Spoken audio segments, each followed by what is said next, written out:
तो चलिए आज एक ऐसी केस फाइल खोलते हैं जिसमें हम एक मास्टर हत्यारे के तरीकों को समझेंगे। एक ऐसा हत्यारा जिसने एडवांस मैथमेटिक्स को ही अपना सबसे बड़ा और घातक हथियार बना लिया था।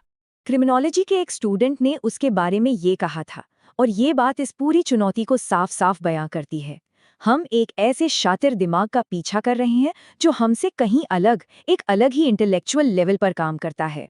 इस केस को समझने के लिए हम अपनी पड़ताल को 5 हिस्सों में बांटेंगे। पहले हम समझेंगे कि ये गणितज्ञ हत्यारा है कौन, फिर उसके असंभव शॉट की बात करेंगे, उसके बाद रिकोशे इफेक्ट को समझेंगे। चौथा हिस्सा होगा उसकी फरारी का तरीका यानी स्टार एल्गोरिथम, और आखिर में हम देखेंगे कि उसने पीछे क्या सुराग छोड़ा, उसका सिग्नेचर। तो शुरुआत करते हैं हमारे टारगेट की प्रोफाइल से। कोड नेम है कोबरा।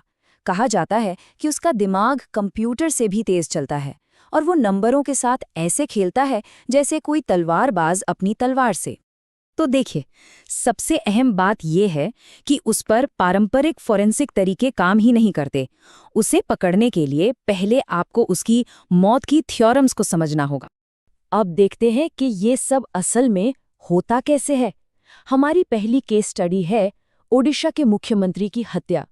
एक ऐसा मर्डर जिसे आधिकारिक तौर पर असंभव मान लिया गया था। और यही वो सवाल था जिसने जांचकर्ताओं को उलझा कर रख दिया था। ऑफिशियल रिपोर्ट के मुताबिक गोली एक ऐसी इमारत से चली थी जहां से मुख्यमंत्री को देखना नामुमकिन था। तो फिर गोली वहां पहुंची कैसे? इस पहेली का जवाब पारंपरिक बैलिस्टिक्स यानी गोली की सीधी चाल में नहीं, बल्कि रोटेशनल डायनामिक्स में छिपा है। आसान भाषा में कहें तो घूमती हुई चीजों की फिजिक्स में। अब देखिए, इस स्लाइड पर जो एनालॉजी है वो इस केस की फिजिक्स को समझने के लिए बहुत जरूरी है। सोचिए, एक कार अगर खड़ी हुई दीवार से टकराए तो क्या होगा? वो शायद रुक जाएगी या पीछे उछल जाएगी। लेकिन अगर वही कार एक तेज रफ्तार ट्रेन से टकराए तो वो सिर्फ अपनी दिशा ही नहीं बदलेगी, बल्कि उसकी रफ्तार भी कई गुना बढ़ जाएगी। तो कोबरा के केस में वो चलती हुई चीज कोई ट्रेन नहीं थी, बल्कि उसी जगह के अंदर मौजूद कुछ बहुत ही मामूली लेकिन सटीक चीज थी, एक छत का पंखा। और यह है उसकी पूरी 4 स्टेप की प्रक्रिया। पहला, वो हत्यारा बाहर नहीं बल्कि हॉल के अंदर ही था। दूसरा, बाहर की बिल्डिंग से एक नकली गोली चलाई गई ताकि सबका ध्यान भटक जाए। तीसरा, असली गोली हॉल में लगे तेज घूमते पंखे पर मारी गई। और चौथा, गोली पंखे के ब्लेड से टकराई, अपना एंगल और स्पीड बदली और सीधा टारगेट को जा लगी। ये फिजिक्स और धोखे का एक बेजोड़ संगम था। इस काम में सटीकता का लेवल देखिए। ये पूरा हिसाब इस बात पर टिका था कि पंखा ठीक 400 आरपीएम की एंटी क्लॉकवाइज रफ्तार से घूम रहा हो और गोली ठीक उसी पल ब्लेड के सही हिस्से से टकराए। जरा सी भी चूक होती तो ये प्लान फेल हो जाता। कोबरा की काबिलियत सिर्फ मारने तक ही सीमित नहीं थी, वो भागने की कला में भी उतना ही माहिर था। इसका सबूत स्कॉटलैंड के राजकुमार की हत्या के केस में मिलता है। सोचिए, एक पुराना चर्च जो चारों तरफ से पुलिस से घिरा है, वहां से भागने के लिए कोबरा ने जमीन के नीचे बनी गुप्त सुरंगों का इस्तेमाल किया। लेकिन चुनौती सिर्फ सुरंगें ढूंढना नहीं थी, बल्कि उस भूल भुलैया जैसे नेटवर्क से बाहर निकलने का सबसे तेज रास्ता खोजना था।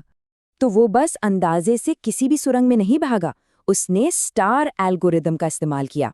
ये एक मैथमेटिकल स्ट्रैटेजी है जिसे कंप्यूटर साइंस और युद्ध में 2 पॉइंट्स के बीच सबसे छोटा रास्ता ढूंढने के लिए इस्तेमाल किया जाता है।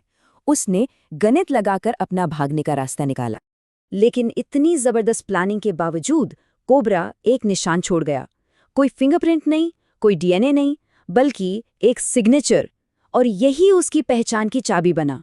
इंटरपोल की एक खास तकनीक है क्लाउड ऑफ लाइन डिस्ट्रीब्यूशन। ये तकनीक किसी की हैंडराइटिंग का विश्लेषण करके ये बता सकती है कि लिखने वाला दुनिया के किस हिस्से से है, और ये कमाल की सटीकता के साथ काम करती है। इसी तकनीक से एक जाली सिग्नेचर की जांच की गई। अब ये देखिए कि कैसे फोरेंसिक का जाल धीरे धीरे कसता चला गया। विश्लेषण शुरू हुआ तो पता चला कि लिखने का स्टाइल नॉन यूरोपियन है। जांच को और आगे बढ़ाया गया तो पता चला कि वो एशियाई है। फिर दायरा और छोटा हुआ, भारतीय। और आखिरी नतीजा ये निकला कि हत्यारा एक तमिलियन है।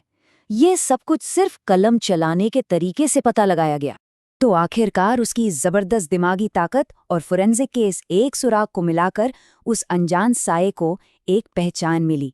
एक मैथमेटिकल जीनियस जो फिजिक्स का मास्टर था और जिसका पता उसकी लिखावट ने दिया। ये केस हमें सबूतों की परिभाषा पर ही दोबारा सोचने पर मजबूर कर देता है और एक आखिरी सवाल छोड़ जाता है कि जब किसी का हथियार लॉजिक हो और तरीका फिजिक्स, तो क्या नंबर्स ही उसका असली फिंगरप्रिंट बन सकते हैं?